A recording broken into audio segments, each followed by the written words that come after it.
श्री रेणु भाटिया ने कहा है कि सरकार जल्द ही महिला आरक्षण बिल लेकर आ रही है, जिससे महिलाओं को और अधिक सशक्त बनाया जाएगा। रेणु भाटिया ने भारत 24 से बातचीत में कहा कि नारी के सम्मान और देश के स्वाभिमान को ध्यान में रखते हुए ये महत्वपूर्ण कदम उठाए जा रहे हैं। रेणु जी, जिस तरीके से नारी वंदन बिल आने वाला है, आपको क्या लगता है कितना फायदा होगा इससे महिलाओं को? आप तो फायदे की बात कर रहे हैं, मैं कहती हूँ ये एक ऐसा आशीर्वाद है जो आजीवन बेटियों को आगे बढ़ाने की दिशा में ले जाएगा।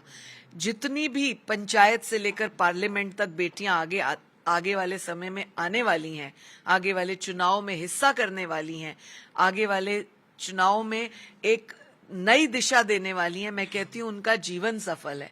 उन्होंने जो राष्ट्र के लिए, राष्ट्र निर्माण के लिए जो भागीदारी निभानी थी, वो इसी रास्ते से जाकर निकलती है। देखिए, नारी वंदन बिल जिस तरीके आ रहा है उसको लेकर विपक्ष ने कहना शुरू कर दिया है कि इसका समय गलत है, क्योंकि कुछ स्टेट के अंदर इलेक्शन है। बीजेपी ने उस इलेक्शन का में फायदा लेने के लिए ये समय चुना है नारी वंदन बिल को पेश करने का। देखिए, इलेक्शन तो हर 5 साल में होते हैं और विपक्ष का काम ही कहना है। जब कोई अच्छा काम होता है वो जरूर कोई ना कोई ऐसा डायलॉग बोलते हैं जो बाद में मीनिंगलेस निकलता है, चाहे वो पेटियों का हो, चाहे वो वोट का हो, जैसा भी हो, वो बाद में उसकी समझ आ जाती है सारी जनता को, और इस बात को भी सारी जनता समझ रही है।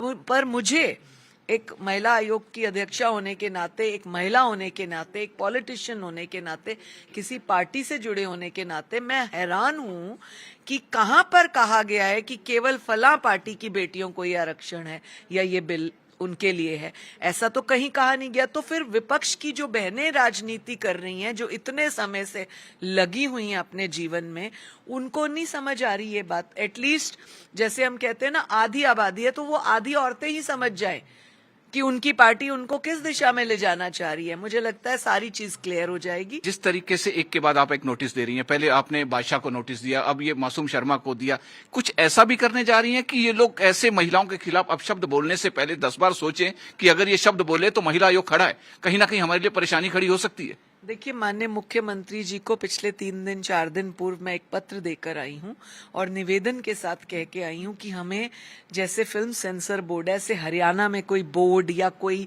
महकमा या कोई अधिकारी अपॉइंट कर लेने चाहिए जो इस तरह का कोई भी चीज आती है उसको स्क्रीन करें, उसको सुने और गलत चीज के खिलाफ उस पर कार्रवाई करें, ये स्ट्रेट अवे हो जाए। तो ये थी महिला आयोग की चेयरपर्सन रेणु भाटिया, जिनका कहना है कि जो नारी वंदन बिल आने वाला है वो नारी वंदन बिल वाकई असली में महिलाओं को उनका हक देगा। इससे महिलाएं जो राजनीति में हैं या किसी भी क्षेत्र में काम कर रही हैं उसको बहुत ज्यादा फायदा होगा। वीडियो जर्नलिस्ट विकास पंत के साथ डॉक्टर थानेश्वर शर्मा, चंडीगढ़। दिल्ली के इंडिया इंटरनेशनल सेंटर में आज न्याय की पुनः कल्पना 50 साल बाद भारतीय न्यायपालिका विषय पर चौथा